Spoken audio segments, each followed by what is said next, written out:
여러분 안녕하십니까? 공식 선거전이 펼쳐지면서 대선 구도가 요동치고 있습니다. 내일은 중앙선거관리위원회의 주관 첫 대선 후보 TV 토론이 열립니다. 저희 일요진단 라이브가 오늘 준비한 소식은 두 가지 코너인데요. 먼저 이준석 국민의힘 대표 만나보겠습니다. 무엇보다 안철수 국민의당 후보와의 단일화 관련해서 오늘 인터뷰를 주목해야 할 것 같습니다. 이어서 이번 대선의 핵심 이슈로 꼽히고 있는 부동산 공약, 민주당 이재명, 국민의힘 윤석열 후보 측 전문가 두 분과 함께 부동산 정책 비교 분석해 보겠습니다. 자, 그럼 곧바로 이준석 대표와의 대담 들어가겠습니다.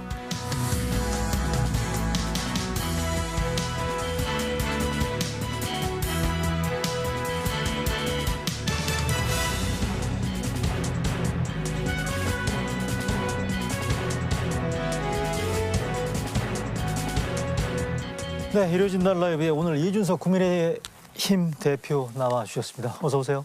안녕하십니까. 반갑습니다. 분위기 좋죠? 현장에서 뛰면 그런데 뭐 네. 자료나 이런 걸 좀 보기 어렵다 보니까요. 네. 현장의 반응 위주로 저희가 판단하고 있는데요. 반응은 나쁘지 않습니다. 그래요? 예. 일단은 뭐 요거는 제가 당 자체적인 분석을 어떻게 하고 있는지를 최근에 나온 대선 후보 지지율을 보면서 제가 한번 질문을 드려볼 텐데, 최근에 갤럽 조사 다 나온 얘기인데요. 이거는 이준석 대표의 시각을 한번 확인해 보는 차원에서 일단 그래프를 보시겠습니다.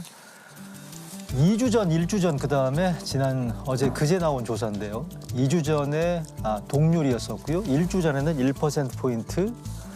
그런데 그제 나온 조사는 7% 격차를 보이고 있는 이런 갤럽 조사 결과를 확인할 수가 있는데 말이죠. 이 대표님, 이거 지금 왜 저렇게 벌어졌다고 보십니까? 결국은 저희가 이제 정권 교체를 바라는 국민들의 마음이 좀 과반을 상회하는 조사들이 많습니다. 그런 상황 속에서 서울시장 선거 때도 보궐선거 때도 비슷한 양태가 있었지만은 선거에 가까워질수록 부동층이나 아니면 무당층이라고 일컬어졌던 분들의 상당부가 이제 야당으로 이전되는 현상이 보이고 있습니다. 그렇기 때문에 그 연장선이고, 또 정권 교체 그럼 대안이 누구냐에 있어가지고 안철수 후보와 저희 후보 간의 경쟁이 있어가지고 저희 후보가 상당한 안정감을 가지는 모습을 보이면서 저희 후보 쪽으로 좀 몰리는 게 아닌가. 그래서 아까 그래프에서도 보시면은 저희 후보의 상승세의 대부분이 안철수 후보의 하락세와 약간 대비되는 부분이 있다. 상쇄. 봅니다. 예. 민주당에서는 말이죠. 저렇게 지금 지지율이 급격한 변화가 일주일 사이에 벌어진 게 이례적이기 때문에 안철수 후보가 던진 단일화 제안, 이 부분들에 대한 일종의 컨벤션 효과라고 얘기를 하고, 이 부분은 일종의 반짝이 효과이기 때문에 아마 이번 주를 건너서게 되면 조정 국면으로 다시 한번 경합 국면으로 돌아갈 것이다라고 주장을 하고 있거든요. 여기에 대해서 어떻게 보십니까? 앞으로 여론조사 일주일 정도 더 나올 수 있습니다. 그다음부터는 여론조사 블랙아웃 기간이기 그렇죠? 때문에 다음 한 주 동안의 분위기를 최소한 박빙 상태로 만들어야 되는 것이 이제 민주당의 그 요구 조건이고, 그러다 보면은 현재 상황을 부정할 수밖에 없습니다. 왜냐하면 벌어진 추세를 인정하게 되면은 그럼 지지층에게 패배감을 안겨줄 수 있거든요. 그렇기 때문에 아마 다음 한 주 동안은 굉장한 여론조사 부정, 그리고 아전인수식 해석 이런 것들을 통해 가지고라도 분위기를 끌고 나가야 된다. 민주당에서는 겁니다. 예. 이걸 어떻게 보세요? 그러면 민주당에서 나오는 얘기가 아직도 지지층의 결집이 다 안 된 상태이기 때문에 시간이 갈수록 민주당 표는 결집이 될 거고, 윤석열 표는 이미 다 결집이 끝났다라는 그런 해석들에 대해서. 그러니까 이렇게 보시면 돼요. 그러니까 민주당에서 조직적으로 지금 카드뉴스 등을 만들어가지고 퍼뜨리고 있는 게 뭐냐면은 네. 여론조사를 제발 응답해 주세요라는 이야기를 하고 있어요. 그거는 이제 인위적으로 여론조사 응답률을 좀 높여봐가지고 수치적으로 아까 말했듯이 벌어지지 않게 해서 좀 전략을 구사하는 것 같은데, 그 정도면 이 바지 끌어올려가지고 배바지 상태입니다. 지금 보면은 더 이상 끌어올릴 바지가 없습니다. 민주당은. 그렇기 때문에 제 생각에는 아마 좀 민주당에서 당혹감 속에서 그런 사실 선거의 본질과는 관계없는 여론조사 잘 받으세요 이런 얘기까지 메시지로 던지고 있거든요.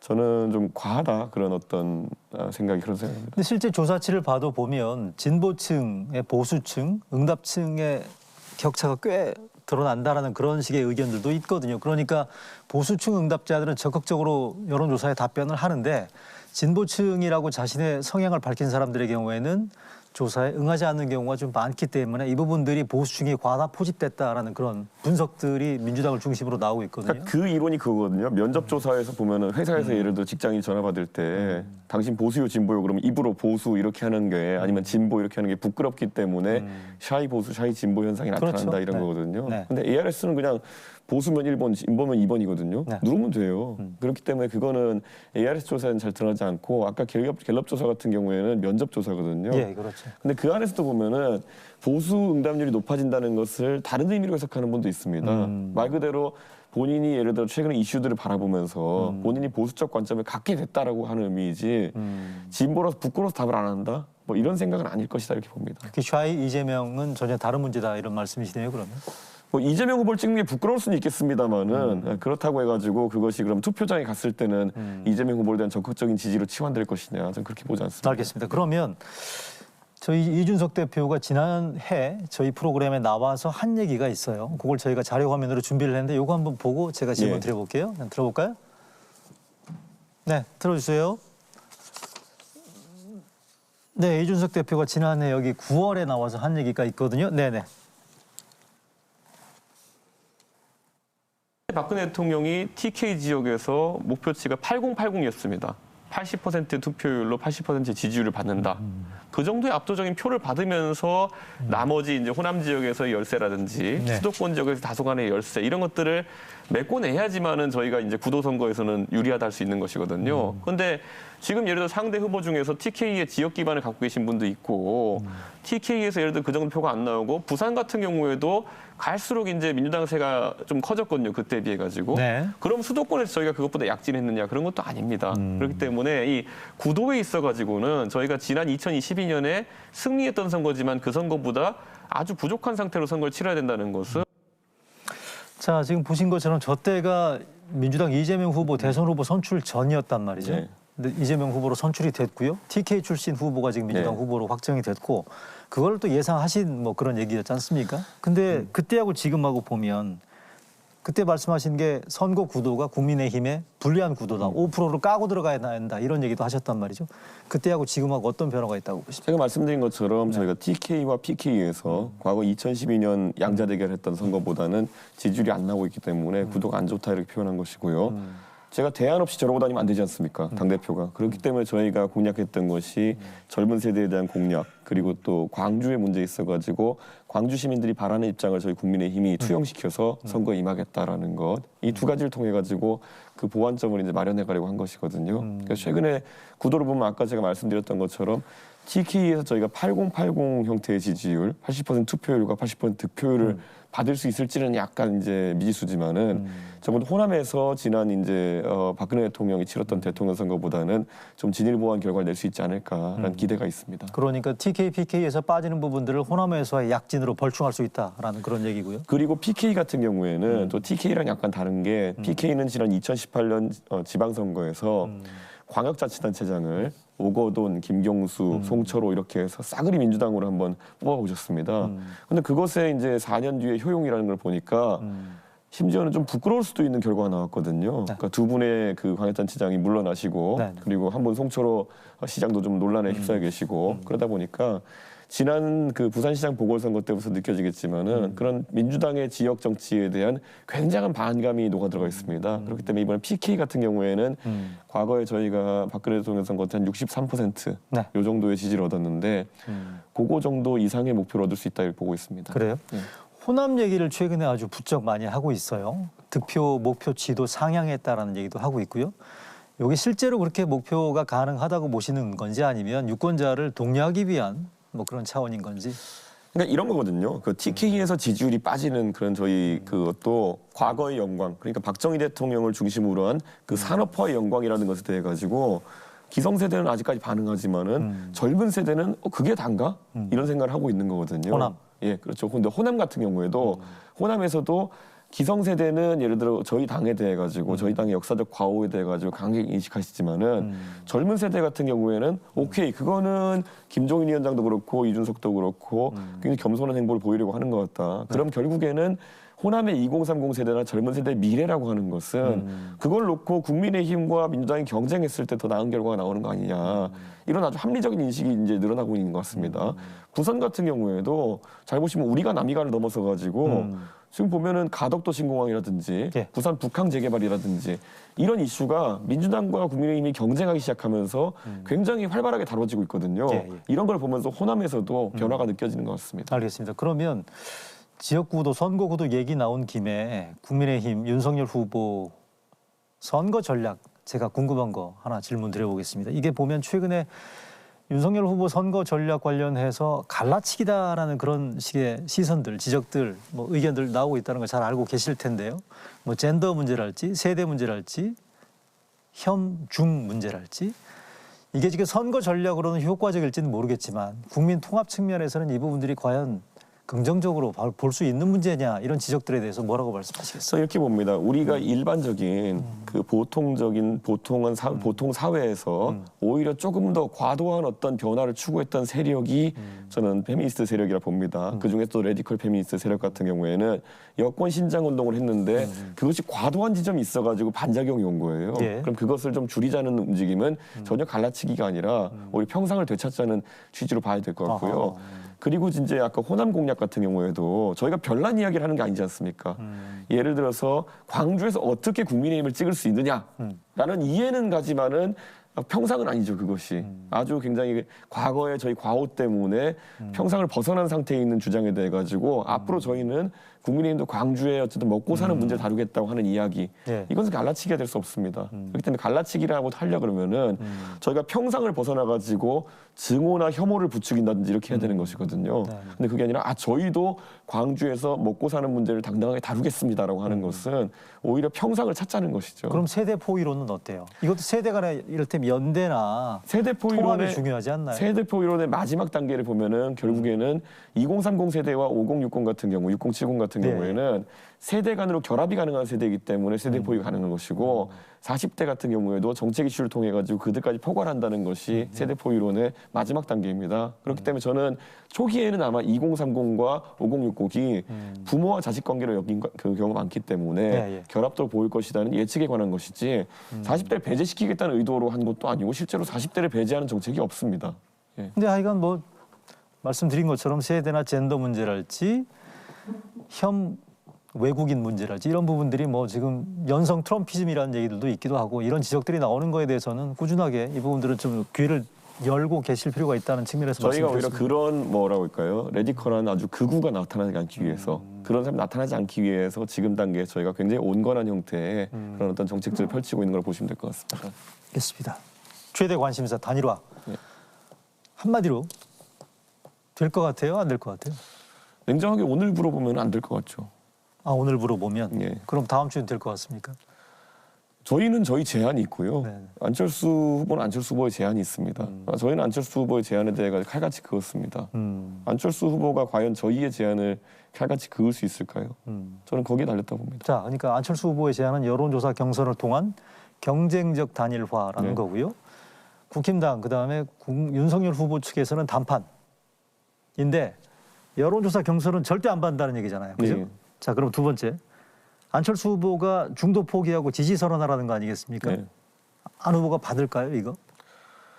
그게 선택이죠. 이제 예전에 그 민주당 쪽에 진보 쪽에 안철수 대표가 계셨을 때는 그게 안철수 방식이에요.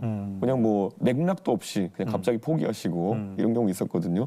근데 이분이 보수 쪽에 오시면서 계속 이제 때가 될 때마다 단일화하자, 여론조사하자, 무슨 뭐 룰은 이렇게 하고 이 얘기를 하시는 거거든요. 그러니까 저는 보수에 혹시 좀 억하심정이 있으신가 이런 생각하기도 하는데 저는 지금 시점에서 선거를 치를 동력이 안철수 후보 쪽에 부족해 보이는 건 사실입니다. 그래요? 네, 그런 상황 속에서 사실 오늘도 오기 전에 방금 기사가 났던데 각 방송사에 이제 방송 연설을 진행할 수 있습니다. 예. 네, 그런데 그런 부분도 안철수 대표께서는 신청을 안 하셨다 그러거든요. 그러면은 그것은 자금력이나 여러 측면에서 선거를 이어가기 어려운 상황이 아니냐. 그런데 여기서 또 문제가 있는 게 뭐냐면은 예. 안철수 후보 측에서는 저희가 무엇을 보장해주고 본인의 정치적 위상을 제고해주고 이런 걸 바라시는 것 같거든요. 근데 대중 정치인은요 국민 바라보고 정치하는 겁니다. 네, 국민에게 내 행보가 어떻게 받아들여지냐에 따라서 내 정치적 지위가 형성되는 것이지 내가 뭘 약속받았다 해가지고 그것 때문에 내 자리가 생기는 건 아니거든요. 그럼 우리 이준석 대표가 그때 얘기한 안철수 후보에게 정치 기반을 마련해드리겠다라고 얘기한 거, 요거는 뭐 얘기죠? 말 그대로 그건 예우입니다. 예를 들어 어떤 거냐면은 결국엔 안철수 대표의 결단에 대해 가지고 우리 평가하는 것이라든지 이런 것에 대해서 이야기하는 것이지 저희가 예전에 이제 교육감 선거에서도 보면은 단일화를 매개로 무언가를 제시하고 돈을 갚아주고 이런 행위를 선거법 위반으로 보고 대가성이니까요. 대가성 있고 처벌된 경험이 많지 않습니까? 저희가 단일화 과정 중에서 보통 이런 것들을 잘 인식하지 못하는데 저희가 안철수 후보에게 뭘 제시하는 순간 그리고 그거에 따라서 안철수 대표가 선거를 포기하거나 하는 순간 그 위법입니다. 잠깐, 그럼 예우라는 게 뭐가 있을까요? 총리, 경기지사, 입각 뭐 등등 여러 얘기들도 나오고 어떤 경우에는 또 당대표? 별별 얘기들이 다 나오고 있거든요. 그런 걸 제시해서도 안 되는 것이고 네. 그렇기 때문에 지금 거간하신다고 제가 거간꾼이라고 통칭한 분들이 네. 굉장히 잘못된 행동을 하시는 겁니다. 그러면 예우라는 게 뭐가 있을까요? 그거에 대해서 제가 지금 얘기하면 안 되겠죠. 근데 정치적으로는 네. 아까 말씀드린 것처럼 안철수 대표의 역할이라고 하는 것은 그래서 제가 이렇게 얘기했습니다. 합당이라는 것을 해야 된다. 어떤 분들은 그걸 보고 제가 합당까지 표현할 정도 제가 누그러졌다고 하는 표현이 있는데요. 전혀 아닌 게요. 저는 이 단일화의 판을 이번 선거로 끝내야 된다 봅니다. 매 선거 때마다 정책이나 비전이 아니라 선거 말미에 들어오면은 안철수 대표 또는 안철수 대표가 이끄는 당과의 단일화 논의로 보수가 시간 허비하는 것은 앞으로 지양해야 되는 것이고 안철수 대표께서 저희 당에 들어와서 입당이나 합당이나 들어와가지고 정치적 행보를 하는 것이 있어가지고 굉장히 우대하고 저희가 예우하겠다는 이야기입니다. 서울시장 후보 재보선 직후에 합당 논의가 있다가 깨졌잖아요. 지금도 이제 보시면 아실 거예요. 많은 분들이. 그때 많은 분들이 뭐 이준석이 합당을 반대하니 그랬지만은 잘 그때 되돌아가 보시면 이준석은 합당에 찬성했고요. 당명 빼고는 다 받아들이겠다 그랬어요. 근데 그때 당명을 계속 고집하면서 국민의당 측에서 합당을 엎었거든요. 그때 왜 그런지 인지 아실 겁니다. 대선 출마해가지고 결국 단일화로 한번 승부를 걸어보겠다는 생각이 있으실 거라 저는 생각해요. 지금도 마찬가지입니다. 제가 언론에다 합당을 했으면 좋겠다는 이야기하는 거는 저는 빨리 합당해서 이 판을 끝내고 싶은 거예요. 지방선거도 있고 한데. 근데 아마 국민의당 쪽에서 지금도 제가 여러 경로로 듣는 거는 이번에 만약 포기한다 하더라도 합당은 하지 않겠다라고 얘기하고 있는 걸로 알고 있습니다. 그 말은 또 지방선거 때 가가지고 또 한 번 이 단일화판을 벌이겠다는 건데 저는 단호하게 거부하고요. 그래서 제가 지금 아까 말했던 정치적 공간을 열어드리겠다라고 하는 것은 만약에 합당을 해가지고 대선 치르고 지방선거까지 가게 되면은 안철수 후보와 그리고 안철수 후보와 정치를 같이 하시는 분들에게 네. 공정하게 경쟁할 수 있는 공간을 열어드리겠다는 정도가 제가 당대표로서 할 수 있는 약속인 것이고 지금 물리적으로 근데 합당 얘기를 꺼낼 수 있는 시점 17일밖에 안 남았는데 합당 얘기를 지금 거론하는 것 자체가 아니요, 지금은 어쨌든 본인이 포기하시고 네. 그때 미완의 합당을 합당하겠다 합당 선언을 또 하셔야죠. 그리고 나서 선거 이후에 신속하게 합당 절차 완료해야죠. 근데 안철수 후보가 포기를 하고 지지 선언해야 된다라고 말씀하시는데 어제 그제인가요? 선거운동은 연결식에서 한 얘기는 절대 굽히지 않고 가겠다라고 얘기했고 어제는 또 유튜브에서 이렇게 얘기를 했어요. 안철수 후보가 그분의 희생이 헛되이 되는 일이 절대 없도록 다짐합니다라고 얘기를 했단 말이죠.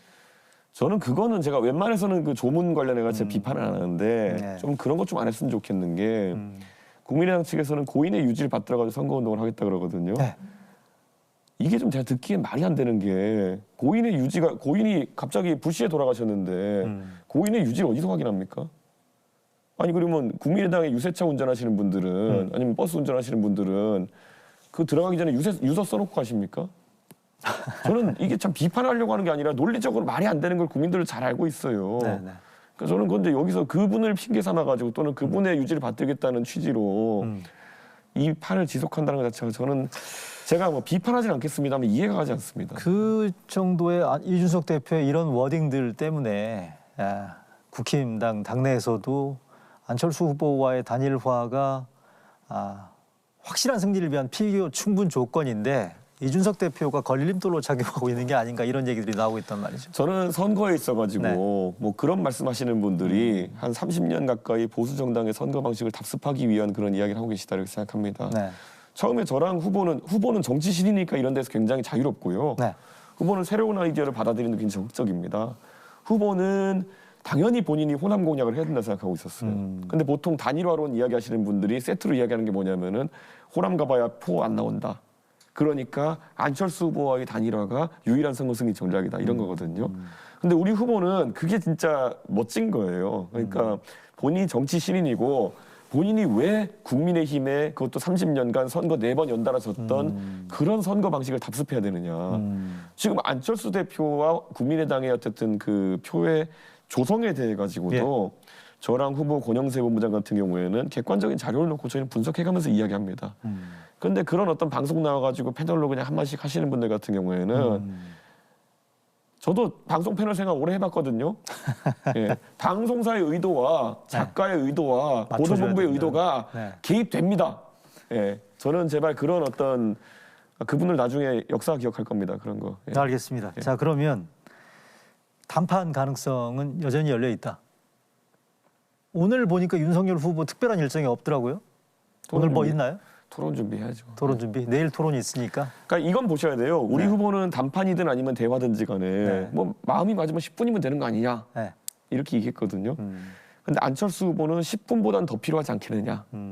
이렇게 이야기했어요. 안철수 후보가 얘기하는 거는 여론조사 단일화에 문구 얘기하는데 10분 더 걸린다는 그런 얘기 아닐까요? 그 외에도 본인의 정치적 미래를 위해서 뭐 10분이 더 필요하다는 얘기일 수도 있겠지만은 저는 이렇게 말씀드립니다. 실제 두 분이 만나면은 한 4, 50분 이상 얘기할 거예요. 근데 그 상징적인 10분이라는 표현에 대해 가지고 보시면은 두 분의 생각이 다르다는 걸 알 수 있다. 자, 그럼 단판이 안 됐다. 사자 구도로 갈 수도 있는 거 아니겠습니까? 저는 이렇게 제가 하나 예언해 드릴게요. 저는 안철수 후보에 대해 가지고 우리 후보가 또 우리 안철수 후보가 우리 후보에 대해서 어떤 판단을 할지는 저도 바라는 방향이 있지만 예단하지 않겠습니다. 그런데 그렇게 이렇게 말씀드릴게요. 제가 예언해 드리면은 만약에 안철수 후보와 우리 후보가 어떤 대담을 하고 그래서 안철수 후보가 포기한 상황이 되잖아요.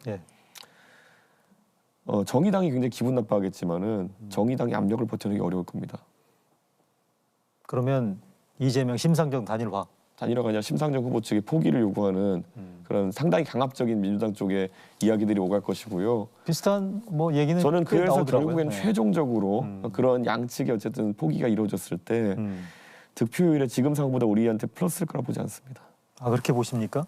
안철수 후보 표에는 명시적으로 이재명 후보를 지지할 표와 우리 후보를 지지할 표가 녹아 들어가 있는 거예요. 여론조사 나오고 심상정 후보 표는 100% 이재명 후보한테 갑니다. 플러스엄이 아니란 얘기시네요. 저희 입장에서 그래서 이런 것까지 다 계산해서 저희는 움직이는 건데. 그럼 2012년에 박근혜 문재인의 재판이 될 수도 있다. 뭐. 그렇죠. 근데 이제 시나리오상 방송 패널 하시는 분은 본인이 말씀 어떻게 하시냐에 따라서 한 번 더 출연하냐 갈려지니까 좀 그런 것 좀 안 하셨으면 좋겠습니다. 알겠습니다. 단일화 얘기 좀 이 정도로 정리할게요. 예. 최근의 현안들하고 남아있는 변수를 얘기해 보겠습니다. 최근에 그 윤 후보가 제가 개인적으로 보면 느꼈던 게 윤 후보가 지지율에 여유가 있다거나 분위기가 좋을 때 약간 좀 말이 엇나가거나 이런 경우들이 있어요. 최근에 뭐 파시스트, 히틀러, 공산주의자 발언 이런 등등의 얘기들이 이게 뭐 정치적 언어에 미숙하다. 나아가서는 중도층 포용에는 별 도움이 안 된다라는 얘기들이 나오고 있는 거에 대해서 어떻게 보십니까? 현장의 열기라는 것이 후보를 그렇게 만들 겁니다. 우리 후보도 뭐 워낙 다변이고 하지만은 대중 연설은 이번이 처음이거든요. 마이크 잡는 거는. 근데 이제 그러다 보면 좀 시행착오를 겪을 수도 있겠죠. 근데 지금까지 제가 본 어떤 다른 정치신인보다 후보가 훨씬 더 대중 연설에 능숙하고 그리고 조리 있게 이야기하고 있습니다. 그렇기 때문에 이 막말이라는 것이 보통 문제가 되려 그러면요. 아니면 그렇게 또 비하로 표현되려 그러면요. 특정 집단을 묶어가지고 싸잡거나 뭐 이런 게 필요한 것이거든요. 근데 이제 민주당의 위정자들을 대상으로 한 비판은 아무리 가열차고 아무리 그 표현이 강하다 하더라도 국민들이 용납할 수 있습니다.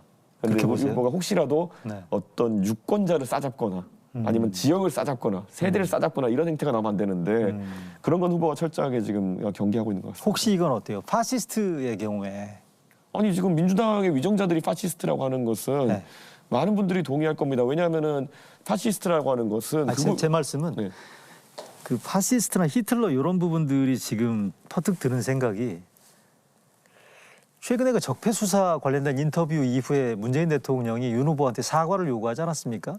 뭐 의도했던 간에 문 대통령이 참전한 그런 모양새가 된 건데 혹시 이게 계획된 일종의 그 발언이 아닌가? 예컨대 문 대통령의 참전을 유도함으로써 해서 구도를 윤석열, 문재인으로 가기 위한 뭐 나름의 계획이 있는 게 아닌가. 예컨대 이렇게 되게 되면 이재명 후보의 존재감이 좀 약화될 수가 있는 이게 거죠. 정치적 논쟁이라는 거는요. 네. 사실 발화하는 쪽에서는 예상하지 못한 반응을 상대가 하기도 합니다. 그렇죠.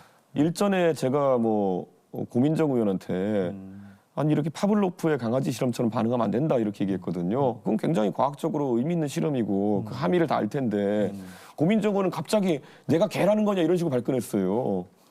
그거는 그렇게 생각하시는 건 자유죠. 저는 그런 의도가 아닌데. 그러니까 뭐 그런 건 제가 이해합니다. 그분이 고민정 의원이 대중적 어떤 평가 받았는지와 별개로. 자, 이거는 그러면. 예. 아니, 그러니까 요거는 그러니까 의도된 발언이 아니다. 아니 우리 후보는 그냥 통상적인 발언으로 아니 이번 정권도 잘못된 일 있으면 당연히 수사해야 되지 않겠느냐. 그걸 막아서는 게 오히려 인위적이고 개입 아니냐 이런 취지로 말한 것인데 거기에 대통령께서 왜 그런지 모르겠지만은 청와대 발로 굉장히 강한 메시지 쏟아내신 거는 우리 후보가 의도할 이유가 없죠. 그거는. 알겠습니다. 예. 그러면 잘못된 부분들에 대해서는 당연히 수사해야 되는 거 아닌가. 문제의 그 적폐 수사 인터뷰 발언 있지 않습니까? 예. 이후에 또 공교롭게 사법개혁 관련해서 검찰권을 강화하겠다는 윤석열 후보의 공약 발표가 있지 않았나요? 근데 이게 이례적으로 보수 매체들도 지금 검찰공화국 하겠다는 거냐라고 비판하고 나섰거든요. 여기에 대해서 어떻게 보십니까? 아닙니다. 최근에 보면은 저희가 이번에 광주의 아파트 붕괴 사고나 아니면 그때 학동 붕괴 사고나 이런 것들 그 유가족들이나 아니면 그 분들 만나보면요. 이분들이 지적하는 게 최근에 사회적으로 관심을 많이 받는 수사나 이런 데 있어서 경찰이 수사를 속도감 있게 진행하지 못한다는 인식을 갖고 있는 분들이 있는 것 같습니다.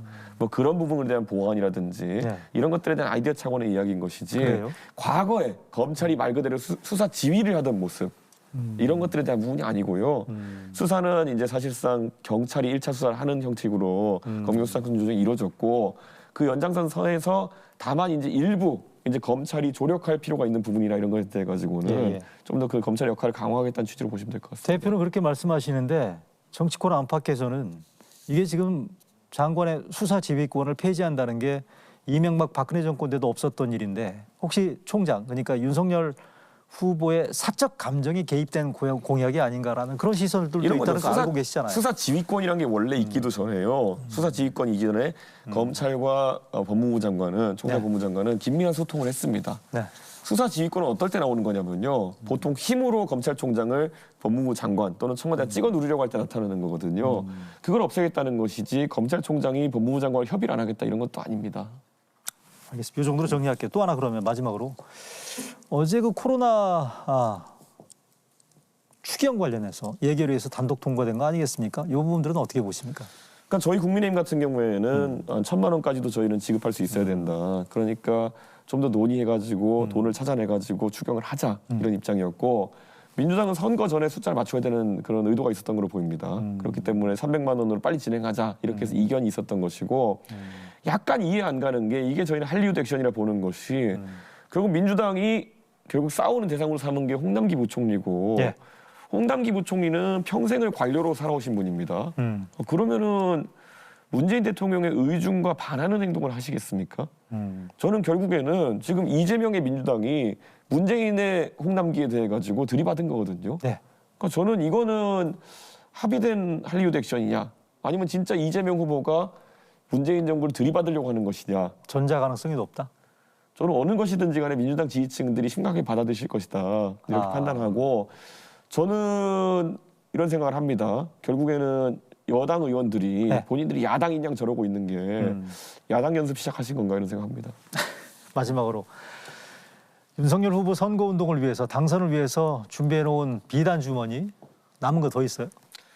선거에 저희가 굉장히 그 새로운 아이디어도 많이 준비해놨고요. 네. 이번에 한 20개 중에 한 5개 쓴 것 같습니다. 아 그래 15개 남아있네요 그럼? 지방선거 때 써야죠. 알겠습니다. 이준석 대표와의 대담은 여기서 줄이겠습니다. 목이 약간 많이 쉰 것 같아요. 예, 그런 것 성대 같습니다. 관리 잘 하십시오. 예, 감사합니다. 고맙습니다.